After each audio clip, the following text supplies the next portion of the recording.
Alrighty, Jerron Johnson had an illness. He did not participate. Trent Robinson, hamstring, did not participate. Culver was limited with his shoulder, and then he tweaked his knee out there today. We're getting him checked out. His other knee. Everett, hamstring, was limited. Hatcher, knee, limited. Trent Williams, knee, was limited. Deshaun Golston was limited with his knee, wrist. And Keenan Robinson, shoulder, limited. How did Chris re-injure his knee, and what was the result of his MRI on the shoulder injury?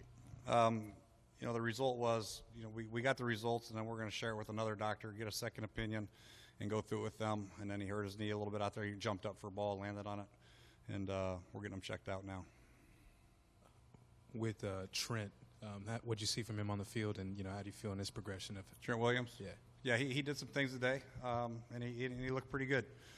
And hopefully, he gets another afternoon of treatment, comes in the morning, gets treatment, goes through another day of practice. We'll feel a lot better about it. But I feel optimistic. What's the level of concern with Chris? Well, there's always concern, until we get the MRI and the doctor's report. I don't know. I don't want to be overly negative. I don't want to be overly positive. We have to wait and see until we get the results. So he's going to get an MRI on that. Yeah, he's got to get now. checked. Yeah. And this is the opposite knee of the one that was already hurt.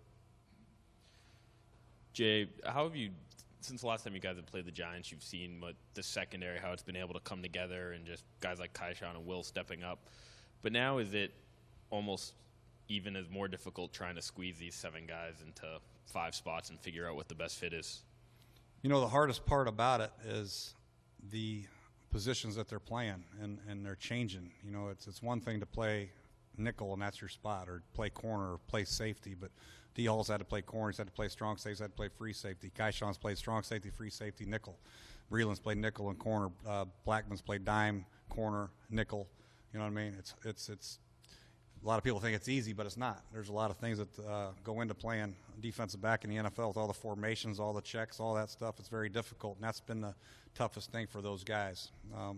Fortunately, Blackman's played a lot. D. Hall's played a lot. We have some veteran leadership. D. Gold's played a lot. We got some veteran leadership back there that can help the process along.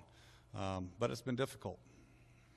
Yesterday, Ricky Sean said that after everyone goes home and gets some turkey and ham and stuffing, they got to get right back into the playbook. Is that a little bit of a challenge? Do you have to say anything to the guys about, hey, these are the holidays, but our season's on the line Sunday? Is there kind of a fine line you got to walk there? Yeah, no question. It's important for them to spend time with their family. It's an important day for a lot of people, and families are coming in, and a lot of reasons to be thankful for these guys, both on and off the field. So, but then you have to put that aside, and you have to reboot your mind and get back to work first thing tomorrow morning. We got added some time to meetings, and it'll be a little bit longer day than a typical Friday, but work has to be done, and we can see it. It's evident on the field. There's a lot of work that needs to be done still, and we got a long way to go before we play Sunday, so they better have that frame of mind. What does the rest of the day look like for you? Do you get to go home and hang with the family, watch a little football? Well, later this afternoon. We still have to, prepare for tomorrow's practice and meetings, make sure everything's ready to go. Work on our packages and our game sheet and all that stuff. We still have a lot of work to do, but we'll get home and hopefully watch a little bit of the game, eat a turkey. Odell Beckham, just from an offensive standpoint, what jumps out at you with him and makes him so hard to cover and things he can do? Well, he's obviously an explosive player, and he's got unbelievable hands. He can adjust to any ball in the air. You know what I mean? It's going to be a challenge for our guys, but I think, whether it's, Dunbar, Culver, Blackman, Breland, they're fired up about the opportunity to cover a great player like Odell. Ruben Randall, he's given us problems at times. And so I think, when you put the Giants on tape and you watch them and you watch our last 3 games against them, I think guys have to be excited about this opportunity to compete against the New York Giants. I know I am to compete against Tom Coughlin, but we're not playing. But I know the players are eager and ready for all challenges, and there's a lot of them. You talk about the receiving core, the backs are tough, and linemen's playing good. So it'll be a great challenge, but our guys will be fired up. This will be the last, I'm sure.